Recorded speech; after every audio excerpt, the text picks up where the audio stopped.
Hi and welcome to the Geek Legion of Doom. This is a B-movie review. I'll be having a look at the movie Dead CERT. So Dead CERT is a vampire film starring Craig Fairbrass as Cockney McGeezerton, an ex-London gangster who has just bought a nightclub. It turns out this nightclub was the previous playground of a group of vampires who were responsible for everything from Jack the Ripper to atrocities all in time.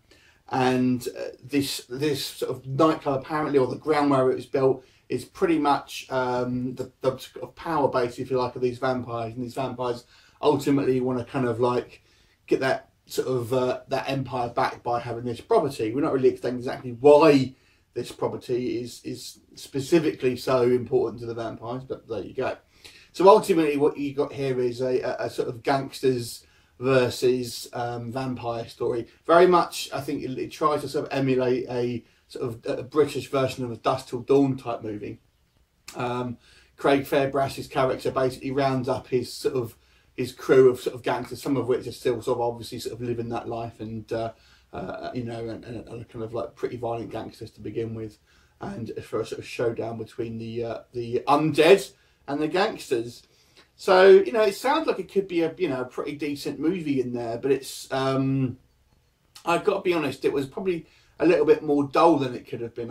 You know, it wasn't the most exciting vampire film I've ever seen. I think the vampires were wildly inconsistent in what they were doing. For example, we shown early on that there's a kind of like, before they realise they're vampires, there's a kind of like an underground fist fight, and they have their sort of best fighter who's this, you know, almost a bit like, you know, kind of like this bare knuckle UFC type guy who's like going to be, you know, really, really hard.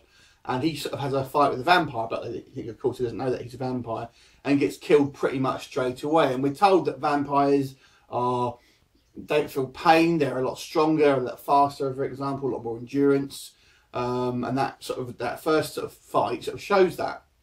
But later on in the film, we basically see humans versus vampires in fist fights where they appear to be sort of taken down fairly quickly and without too much sort of trouble. And there's a lot more vampires than there are humans, and there's, you know, it's wildly inconsistent, like in stuff like that, basically. And the vampires seem a lot of them seem incredibly dumb. They're just sort of like, well, they're sort of other vampires sort of fighting and getting staked in the sort of in one area of this club. There's other vampires just sort of lounging around and eating people in other parts. Whilst if they just attacked en masse, obviously they'd go overrun and things like that. But other vampires seem a lot smarter. Some vampires seem to, when they change, go straight into sort of like evil killers, while some still sort of remain sort of have their kind of motivations when they're a human. It just doesn't. There's no consistency with it, unfortunately. The actual vampire makeup itself is hit and miss. The fangs look obviously fake and things like that, and they kind of just wear the you know, the contacts and stuff like that. It looks better on some actors than it does on others, I've got to say.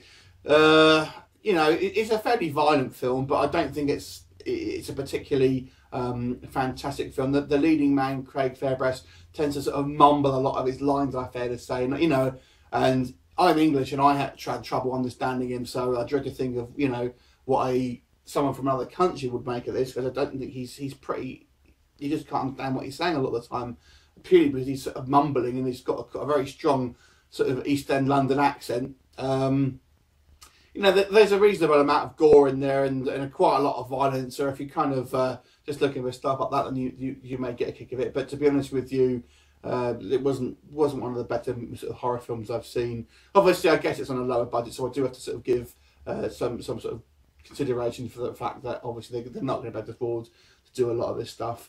There's a shoehorned cameo from Dyer in it towards the end as well, which just seemed to, they specifically wanted to just have this cameo for Danny Dyer, it seemed.